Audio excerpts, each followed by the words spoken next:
Chapter 9, Number 13. Septimus trailed along behind Marsha and Arthur as they walked and floated down to Wizard Way back to the tower. He was listening intently to their conversation. "If I were you, Marsha," Arthur was saying, "I'd do a quick search of the farmlands north of the castle. Simon can't have gotten that far yet. He'll still be riding through them on his way to the border country, and I'd bet my life, I'd bet my, ponytail, that's where he's heading. You could travel across the farmlands in no time. I'd go myself, but I wouldn't be much use. Never did like the farms much when I was alive. Too many smells and unpredictable animals with pointy horns for my liking. If I went out there, I'd just spend all my time being returned, and frankly, Marsha, being returned takes the stuffing out of me. I still feel quite winded." To Septimus's dismay, Marsha was not convinced. "Look, Arthur," she said, as she kept up a fast pace along Wizard Way, leaving Septimus breathless. "I have no intention of leaving the castle if the princess is no longer within the walls. You know what happened last time we were both gone. Dom Daniel just walked in. Who is to say it may not happen again? But no one needs to go after Jenna. She'll be back soon. I really don't think there's anything to worry about. All we know for sure is that Jenna has gone off riding with her brother."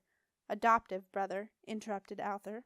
"All right, if you want to be picky about it, her adoptive brother, although Jenna is as much a Heap as any of the boys, Arthur. She sees them as her brothers, and they see her as their sister." "Except for Simon," said Arthur. "You don't know that," objected Marsha. "I do."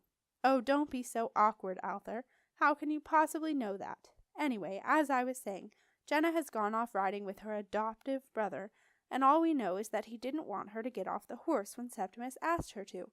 If you ask me, it's just Simon not doing what his little brother tells him to. It's hardly surprising, really. He's jealous of Septimus being my apprentice. He's hardly going to do what Septimus tells him to, now is he?" "Marsha, Septimus believes that Jenna has been kidnapped," said Arthur solemnly. "Look, Arthur, Septimus is not quite himself today. He was bitten by one of those dark spiders this morning, and you know how paranoid that can make you. Remember when you got bitten by one when you were fumigating that old capnomancer who was causing a health hazard above the pie shop in the Ramblings?" "You mean the mad mouse woman?" "Yes, her. Well, you spent the rest of the day thinking that I was trying to push you out of the window." "Did I really?" "Yes, you did. You locked yourself in your study and barred the windows. It wore off by the evening, and I'm sure that by this evening Septimus will be fine. Jenna will be back from a nice ride with her brother, and we'll all wonder what the fuss was about." Septimus had heard enough, and angrily he slipped away. He realized that he was going to have to do something himself, without Marsha's help. There was someone he wanted to see. Marsha and Arthur continued on their way, unaware that Septimus had gone. "And Simon Heap is not to be trusted," Arthur was saying. "So you tell me, Arthur. But there's no proof of that, is there? He is a Heap, after all. I know they're a strange lot, and some of them are definitely 2 sandwiches short of a picnic, but they are an honest family.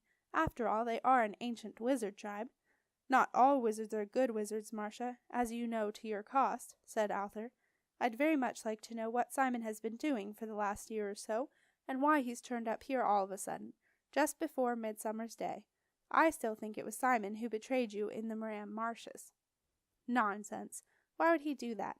It was that irritating message rat. You can never trust a rat, Arthur, especially one that likes the sound of his own voice. And while we are on the subject of irritating, I really don't think much of your recommendation. Old Weasel Van Clamp is an old fusspot, and his housekeeper gives me the creeps, always hanging around and watching everything. The shadow safe is taking ages, and every time I get a piece home it's an absolute nightmare trying to put it together.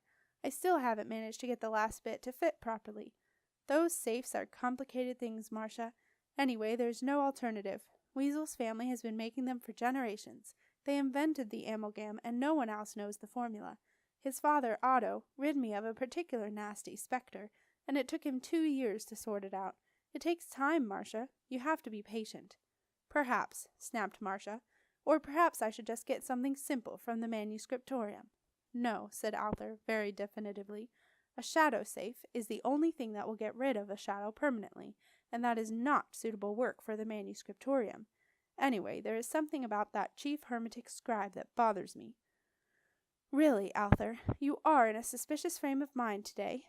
Anyone would think that the spider had bitten you as well."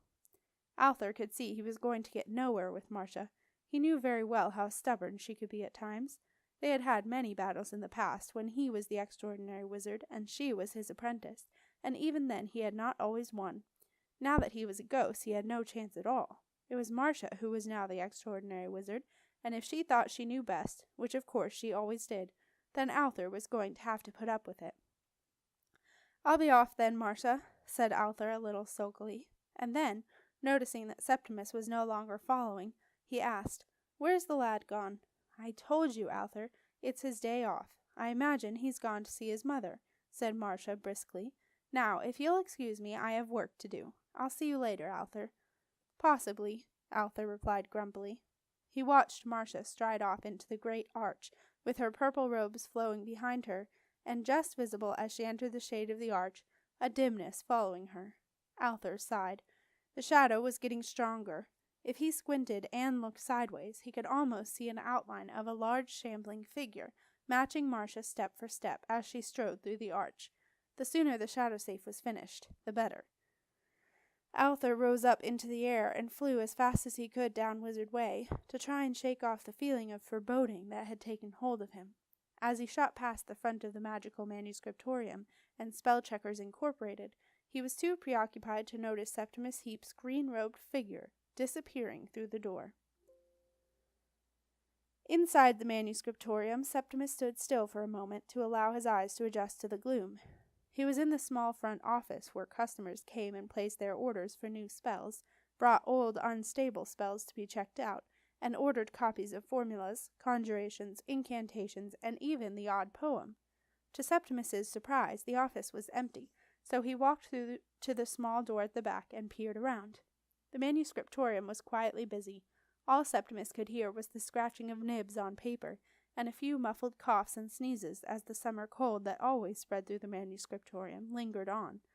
Hard at work in the gloom were 21 scribes, each seated at a high desk lit by its own lamp, which hung from the ceiling and illuminated the scribes' painstaking work. "Beetle," said Septimus in a loud whisper. "Beetle, are you there?" The nearest scribe looked up and gestured with his pen to the far end of the room. "He's out back. They've got an unstable just come in. He's trying to bin it. Go through if you like, but don't get too close to the bin." "Thanks," said Septimus. He tiptoed through the ranks of desks, attracting a few glances from the bored scribes, and slipped out the door into the yard. A scene of utter chaos met him. "Grab it!" Beetle was yelling. "It's getting away!" Beetle, a stocky boy with a shock of black hair, who was about 3 years older than Septimus, was struggling violently with something invisible, and trying to shove it into a large red bin that stood in the middle of the yard and had "Dangerous Bin, Do Not Open" written on it. Beetle was yelling at 2 pale and lanky scribes, who looked as though the slightest breeze would knock them to the ground.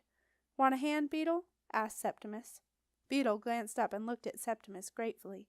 "Would you, Sep? It's a wild one, mind.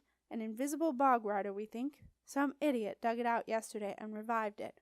Been sleeping quietly in a cupboard for don't know how long before then. Why people can't leave well enough alone, I don't. Hey, get off, you little—" The Bog Rider had picked up the bin and upended it over Beetle's head. Septimus sprang forward and grabbed the bin off Beetle. Beetle stood bemused for a moment, staring around the small yard that was surrounded on all sides by a high brick wall, trying to work out where the Bog Rider must have gone. The 2 scribes looked terrified, and had squashed themselves into the corner furthest away from the bin. "We gotta get it into the bin, Sep," said Beetle breathlessly. "More than my job's worth to let it escape." Septimus stood quietly for a moment, watching for any disturbance the Bog Rider would surely make as soon as it moved. Suddenly he saw a ripple pass across the brickwork of the wall.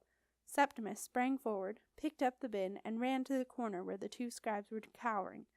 Bang! Septimus slammed the bin down. "Ouch!" yelled the taller of the scribes, as Septimus caught his toes with the edge of the bin. "Got it!" Septimus shouted triumphantly. "Ouch! Ouch! Ouch!" yelled the scribe, hopping around in circles, holding on to his bruised foot. "Sorry, Foxy," said Septimus, leaning heavily on the bin to make sure the Bog Rider stayed safely where it was, while Foxy hobbled away on the arm of the other scribe. Septimus helped Beetle slide the lid under the upended bin, and then they carefully set the bin the right way up. Quickly, Beetle wrapped the bin in a stabilizer net, tied it securely, and put it outside the back gate, ready for collection by the bin disposal squad. "Thanks, Sep, I owe you one," said a grateful Beetle. "Anything I can do for you? Any time. Just let me know." "Well, as it happens," said Septimus, "there is." "Ask away, then," said Beetle cheerily, linking his arm through Septimus's, and steering him into the small kitchen at the side of the yard, where Beetle always had a kettle on the hob. "My brother Simon came in earlier," said Septimus. "I wonder if you could tell me what he wanted." Beetle took 2 mugs off the shelf and dropped a fizz bomb cube into each one, to make up some fizz fruit. Fizz fruit was a favorite drink of both himself and Septimus. It was made from an everlasting fizz bomb spell that the Manuscript Aureum had refurbished for someone who had never collected it. The drink was actually ice cold, but needed boiling water to activate it. "Here you are," said Beetle, giving Septimus his mug and sitting down on the stool next to him. "Thanks, Beetle." Septimus took a big mouthful of fizz fruit and smiled. He had forgotten how good it tasted. Marsha disapproved of fizzy drinks, particularly those created by spells, and Septimus was not allowed any, which made the occasional forbidden fizz fruit with Beetle taste even better. "I've not seen any of your brothers in here, Sep," said Beetle, puzzled. "I mean, most of them are out in the forest now, aren't they? I heard they'd gone a bit wild, gone off with the Wendron Riches and turned into wolverines or something." "It's not that bad, Beetle," Septimus told him. "They just love the forest, that's all. My grandfather is a tree out there somewhere. It's in the family." "Excuse me? Your granddad's a tree?" Beetle spluttered and inhaled some fizz fruit up his nose. Not all over me, Beetle. Keep your snot to yourself," said Septimus with a laugh. "My grandfather was a shapeshifter. He became a tree," he explained, wiping the sleeve of his tunic. Beetle let out a low whistle, impressed. "Not many shapeshifters about anymore, Sep. Do you know where he is, then?" "No. Dad goes out and looks for him sometimes. Hasn't found him yet, though." "How does he know?" "Know what?" "That he hasn't found him. I mean, how do you tell which tree is your father and which tree isn't?" "Don't know," said Septimus, who had often wondered the same thing. "Look, Beetle," he said, steering Beetle back to the question he had asked him before. "You must have seen Simon. He came in first thing this morning. Jenna and I saw him. Jenna would tell you." Septimus stopped as he suddenly saw a vivid picture of the terrified Jenna thundering by on Simon's horse, on her way to... where? "The only person who came in this morning was the Traveler," said Beetle. "Who?" "The Traveler. That's what he calls himself. Everyone thinks he's a loony, but I think he's scary, Sep, and I reckon that old Foxy does too, although he'd never let on. The Traveler often comes in with a package for old Foxy. You know, Foxy's dad. He's the chief hermetic scribe.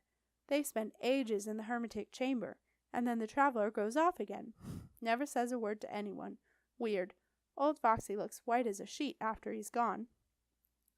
"Does the Traveler have green eyes and hair a bit like mine?" asked Septimus. "Was he dressed in a long black cloak, and have a big black horse tied up by the door?" "Yep, that's him. Horse ate my bag of apples that I brought for my lunch, though I didn't dare mention it. But he don't look much like your brother, Sep. He's not like a Heap, if you know what I mean. Heaps ain't scary. They may be mad, but they ain't scary." "But Simon is scary," said Septimus. "Really scary. And he's taken Jenna. He's kidnapped her."